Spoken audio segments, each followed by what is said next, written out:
July నెలలో ఏ రాశుల వారికి ఎలా ఉండబోతుంది, ఈసారైనా వాళ్ళు అనుకున్నది సాధిస్తారా లేదా, ఆర్థికంగా అలాగే వాళ్ళకి కుటుంబ పరంగా ఎలా ఉండబోతుంది ఏంటి అనేది మేడం అడిగి తెలుసుకుందాం. నమస్తే మేడం, ఈ జూలై నెలలో ఏ రాశుల వారికి ఎలా ఉండబోతుంది అంటారు? ఎప్పుడులాగే మనం ఫస్ట్ నుంచి ఎప్పుడు చెప్తూనే ఉన్నాం, అంటే గోచారం రీత్యానే మనం చెప్పడం అనేది జరుగుతుంది రాశి ఫలితాలు. అండ్ రాశి అంటే ఏంటంటే ఏ హౌస్లో, ఏ ఇంట్లో, ఏ భావంలో చంద్రుడు ఉన్నాడో అది రాశి అంటాం. సో జనరల్గానే మన ప్రెడిక్షన్స్ అనేవి మాట్లాడుకుంటున్నాం అనమాట. సో గోచార రీత్యా అంటే ఏంటి, మనకి 9 ప్లానెట్స్ ఉన్నాయి, 12 హౌసెస్ ఉన్నాయి, అంటే భావాలు ఉన్నాయి, ఇల్లులు ఉన్నాయి, అంటే రాసులు ఉన్నాయి అని చెప్పుకుంటాం. సో ఎక్కడ ఏ ప్లానెట్స్ ఉన్నాయి, ఈ 9 గ్రహాలు ఎక్కడ ఉన్నాయి, ఏ స్థితిలో ఉన్నాయి, ఎలాగా ఏంటంటే ప్రవర్తిస్తున్నాయని చూసుకుని దాన్ని బట్టి మనం రాశి ఫలితాలు చెప్పడం అనేది జరుగుతుంది. సో జూలై నెలలో ఫస్ట్ గోచార రీత్యా మనం మాట్లాడుకుందాము. శని ఏమో మనకి తెలుసు మీనంలోనే ఉన్నారు. ఆయన ఏంటంటే రిట్రోగ్రేడ్ అవుతున్నారు ఈ మంత్ ఎండ్కి, అంటే జూలై ఎండ్కి 27th of July. And also మనకి తెలుసు మార్స్ అంటే ఏంటంటే కుజుడు మనకి వృషభంలోనే ఉన్నారనమాట. ఆగస్ట్లో ఆయన మారుతున్నారు. అలాగే సన్ మనకి తెలుసు మిథునంలో ఉన్నారు. ఆయన ఏంటంటే కర్కాటకానికి వెళ్తున్నారు, ఎప్పుడు 16 జూలైకి వెళ్తున్నారు అనమాట. నెక్స్ట్ మనం మాట్లాడుకోవాల్సింది ఏంటంటే జూపిటర్, అంటే అన్నిటికన్నా మంచి గ్రహం, అంటే బెనిఫిట్ గ్రహం మనకి తెలుసు. జూపిటర్ చల్లని చూపు ఉంటే అన్నీ ఉన్నట్టే, బ్లెస్సింగ్స్ ఉన్నట్టే అన్నీ వస్తాయి. ఆర్థికంగా పెరగడం, ఇందాక నువ్వు అడిగిన ప్రశ్న ఉంది, ఆర్థికంగా పెరగడం కానీ, లేకపోతే దాంపత్య జీవితంలో అనుకూల పరిస్థితి కానీ, ఇంకోటి కానీ, అంటే మొత్తం లైఫ్కి కావాల్సినవన్నీ జూపిటర్ బ్లెస్సింగ్స్ ఉంటే బాగుంటాయని చెప్పుకుంటూ ఉంటాం అనమాట. ఆయన కర్కాటకంలో ప్రస్తుతం ఎగ్జాల్టేషన్ పొజిషన్లో ఉన్నారనమాట, అంటే ఉచ్చ స్థితిలో ఉన్నారు. ఆయన కూడా ఏంటంటే మనకి కంబస్ట్ అవుతున్నారు towards end of this month, అంటే సన్ దగ్గరకు వస్తున్నారు కనుక. సో మిడ్ మంత్ నుంచి మనకు తెలుసు సన్ ఏంటి 16th దిగుతున్నారు. సో మిడ్ ఆఫ్ జూలై నుంచి కంబషన్లో ఉన్నారనమాట. Towards end of this July ఆయన కంబషన్ నుంచి బయటకు వస్తున్నారు.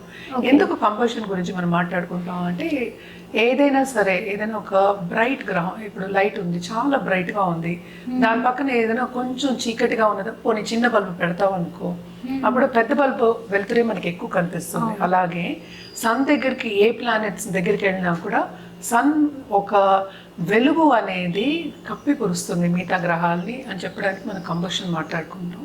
సో కంబస్ట్ అయినప్పుడు ఏమవుతుందంటే కొంతవరకు స్తంభించిపోతాయి అనేది మన పెద్దలు చెప్పింది, అలాగే వేదిక అస్ట్రాలజీలో చెప్పింది అనమాట.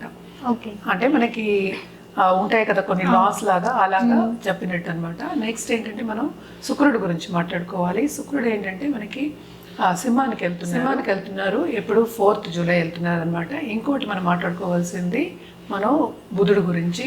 బుధుడు ఏంటంటే ప్రస్తుతం కర్కాటకంలో ఉన్నారు. ఆయన మెర్కురీ ఏమో రిట్రోగ్రేషన్కి వెళ్తున్నారు 5th జూలైకి. 7th జూలైకి ఏంటంటే మిథునానికి వెళ్తున్నారు. Towards end of this month అంటే 24th జూలైకి ఆయన డైరెక్ట్ అవుతున్నారు అనమాట. మోస్ట్ ఇంపార్టెంట్ ఏంటంటే మెర్కురీ అవుతారు. ఎందుకంటే చాలా మటుకు ఏంటంటే మన బిజినెస్ కానీ, కమ్యూనికేషన్ స్కిల్స్ కానీ, లేకపోతే మేధస్సు అంటాము, కొంచెం ముందుకెళ్ళడం కానీ, మనం థింక్ చేసి ముందుకెళ్ళడం కానీ, ఇవన్నీ మనం మెర్కురీకి చెప్పుకుంటాము. సో ఆయన కంబస్ట్ అయినప్పుడు, at the same time retrograde అయినప్పుడు కొన్ని నెగిటివ్ ఎఫెక్ట్స్ అనేవి మనకి కనిపిస్తూ ఉంటాయి అన్నమాట. సో నెక్స్ట్ మనం మాట్లాడుకోవాల్సింది రాహుకేతువుల గురించి. రాహు ఏమో మనకి కుంభంలో ఉన్నారు, కేతు ఏమో మనకేమో సింహంలో ఉన్నారనమాట. సో ప్రస్తుతం సింహంలో కేతు, వీనస్ ఉంటున్నారు, అంటే మనకి 4th జూలై నుంచి. తర్వాత శని, ఏలినాటి శని ఎవరెవరికి ఉంది అంటే మనకి కుంభం వాళ్ళకి ఉంది, మీనం వాళ్ళకి ఉంది, అలాగే ఏంటంటే మేషరాశి వాళ్ళకి మనకి ఏలినాటి శని ఉంది. అష్టమ శని అనేది ఏంటంటే మనకి సింహరాశి వాళ్ళకి ఉందన్నమాట. సో అర్ధాష్టమ శని ఏమో మన ధనురాశి వాళ్ళకి ఉంది. సో ఇవి శని గ్రహాలు అండ్ గోచార రీత్యా జూలైలో ఉన్న పరిస్థితి అన్నమాట. సో దీన్ని బట్టి మన రాశి ఫలితాలు చెప్పుకోవడం అనేది జరుగుతుంది. మేడం, జూలై నెలలో కర్కాటక రాశి వారికి ఎలా ఉండబోతుంది అంటారు? ఎక్స్పెషల్లీ ఆర్థికంగా మళ్ళీ కుటుంబ పరంగా ఎలా ఉండబోతుంది అంటారు? వీళ్ళు కూడా ఏంటంటే ఈ నెలలో కొంతవరకు ఊరట అనేది చూస్తున్నాం, especially second half of this month అనమాట. ఎందుకంటే మనకి 12వ ఇంట్లో లాడేమో కూడానే ఉన్నారు, ఆయన రిట్రోగ్రేడ్ అయ్యి పైకి వెళ్తున్నారు, అంటే ఫస్ట్ వీక్లోనే పైకి వెళ్ళిపోతున్నారు, 12వ ఇంట్లో ఉంటున్నారు. సో ఆర్థికంగా అడిగావు కనుక తప్పక సెకండ్ లాట్ కూడానే ఉంటారు ఇప్పుడు జూలై 16 తర్వాత, అంటే సన్ సూర్యుడు. సో తప్పక ఏంటంటే ఆర్థికంగా చాలా చాలా బాగుంటుందని చెప్పాలి. మంచి ఆపర్చునిటీస్ వచ్చే ఛాన్సెస్ ఉన్నాయి, ఎస్పెషలీ ఉమెన్ ఆంటర్‌ప్రెన్యూర్స్, ఇంట్లోంచి ఏదైనా పని చేయాలి అనుకున్న వాళ్ళకి ఫుడ్ రంగంలో ఉన్న వాళ్ళకి కానీ, లేకపోతే చిన్న చిన్న కాంట్రాక్ట్స్ తీసుకునే వాళ్ళకి కానీ, ఆర్డర్స్ తీసుకునే వాళ్ళకి కానీ, ఆర్ట్ రంగంలో ఉన్న వాళ్ళకి కానీ తప్పక చాలా బాగుంటుంది అని చెప్పాలి. కమర్షియల్గా కూడా చాలా బాగుంటుంది. అంటే రాబడి వచ్చే ఛాన్సెస్ అనేవి మనకి ఎక్కువ కనిపిస్తున్నాయి. అంటే సన్ కూడానే ఉన్నప్పుడు తప్పక వాళ్ళకి ఏంటంటే ఎక్కువ ఆపర్చునిటీస్ వస్తాయి. అంటే దేంట్లో వస్తాయి, ఆర్థికంగా డబ్బు కనించుకునే ఆపర్చునిటీస్ అనేవి అనేది వస్తుంది. అండ్ తప్పక ఏంటంటే దీన్ని సాధించే ఒక మంత్ కింద మనం చెప్పుకోవచ్చు కర్కాటక రాశి వాళ్ళకి. అదొకటి కాకుండా వీనస్ కూడా మనం చూసాము అంటే 11th లార్డ్ కూడా మనకి ఏంటంటే సెకండ్ హౌస్కి వస్తున్నారు. సో తప్పక వీళ్ళకి లాభం అనేది ఈ మంత్లో చూస్తారు. అంటే ఎంత లాభం అనేది మీ బిజినెస్ బట్టి ఉంటుంది, అలాగే వ్యక్తిగత జాతకం మీద ఆధారపడి ఉంటుంది. జనరల్గా అయితే బాగుంది, ఎందుకంటే కూడని జూపిటర్ కూడా ఉన్నారు. సో తప్పక వీళ్ళకి బాగుంటుందనే చెప్పాలంటే, ఎందుకంటే 9th లార్డ్.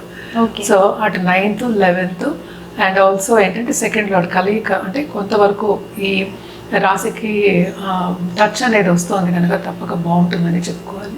ఇంకా బాగుండాలంటే ఎలాంటి పరిహారాలు చేయాలి మేడం? తప్పక వీళ్ళకి ఏంటంటే చాలా బాగుందని కామ్గా కూర్చోవడం కాకుండా ఇంకా చేసుకుంటే ఇంకా ముందుకు వెళ్ళచ్చు. నువ్వు కరెక్ట్గా ప్రశ్న అడిగావు. సో తప్పక వీళ్ళు ఏంటంటే శివాలయం దర్శించుకోవడం, సోమవారం రుద్రాభిషేకం చేసుకోవడం, ఇలాంటివి చేసుకోవచ్చు. అలాగే ఏంటంటే ఆదిత్య హృదయం చదువుకోవడం కూడా చాలా మంచిది. సన్ గాడ్కి అర్ఘ్యం ఇవ్వండి. అర్ఘ్యం ఎవ్రీడే మన పద్ధతే అది, అర్ఘ్యం ఇవ్వడం అనేది. అర్ఘ్యం ఇవ్వడం ఇంకా మంచిది. సాఫ్రాన్ ఫ్లాగ్ పెట్టుకోవడం కానీ, సాఫ్రాన్ని రోజు చూడడం కానీ, ఆ కలర్ని చూడడం మంచిది. సాఫ్రాన్ తిలకం కూడా పెట్టుకోవచ్చు. సో ఇవి జనరల్ పరిహారాలు. అండ్ ఆల్సో మనం రుద్రాక్ష విషయానికి వస్తే కనుక తప్పక వీళ్ళు ఏంటంటే ద్విముఖి రుద్రాక్ష తీసుకోవడం. అలాగే మ్యారిటల్ లైఫ్ గురించి మనం మాట్లాడుకోలేదు, బట్ దాంపత్య జీవితంలో కూడా కొంతవరకు అనుకూల పరిస్థితి, especially second half of this month నుంచి బాగానే ఉంటుందని చెప్పుకోవాలన్నమాట. గౌరీ శంకర్ రుద్రాక్ష వేసుకోవడం కూడా చాలా మంచిది. అండ్ ఆల్సో మన కలర్ విషయానికి వస్తే కనుక ఆరెంజ్, అలాగే లైట్ క్రీమ్ కలర్ లేకపోతే సిల్వర్ వేసుకో. అండ్ ఆల్సో మనం రుద్రాక్ష విషయానికి వస్తే కనుక తప్పక వీళ్ళు ఏంటంటే ద్విముఖి రుద్రాక్ష వేసుకోవడం. అలాగే మ్యారిటల్ లైఫ్ గురించి మనం మాట్లాడుకోలేదు, బట్ దాంపత్య జీవితంలో కూడా కొంతవరకు అనుకూల పరిస్థితి, especially second half of this month నుంచి బాగానే ఉంటుందని చెప్పుకోవాలన్నమాట. గౌరీ శంకర్ రుద్రాక్ష వేసుకోవడం కూడా చాలా మంచిది.